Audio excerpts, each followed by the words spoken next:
ხობულეთში იპოტეკით დაზრალებული სპეციალური სამთავრობო კომისიის გადაწყვეტილები დაბალ პროცენტიან ცეცხლს მიიღებენ. მთავრობის თავმჯდომარის განცხადებით 2008 წლის მოვლენებისას დაზრალებულთა 400 განაცხადიდან კომისიამ ხობულეთში მცხოვრები 94 ოჯახი შეარჩია. იურიდიულ საკითხებზე მუშაობა უკვე დაწყებულია. არჩილ ხაბაძის განცხადებით ტურისტული ბიზნესის მხარდაჭერის პროგრამის ფარგლებში იპოტეკით დაზრალებულთა დახმარება მაისიდან უნდა დაიწყოს. მთავრობის თავმჯდომარე იპოტეკით დაზრალებულებს ხობულეთის გამგეობის შენობაში შეხვდა. გავაკეთეთ ეს ყველაფერი იურიდიული დეტალები, ისე მიუბრუნდით ლიბერტი ბანკს და ვაპირებთ მასთან საბოლოო შეთანხმებებს.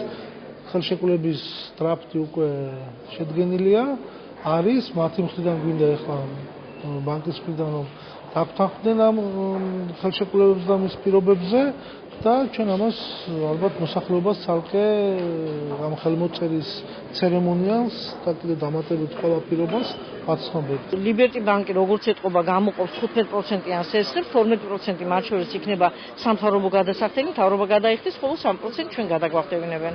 ამაში ჩვენ ძალიან მადლობელი ვართ, იმიტომ რომ სხვა პირობები და უკეთესი პირობები არ აგვაქვს და რახან ჩვენ სახელს დავიბრუნებთ, ძალიან მადლობელი ვიქნებით.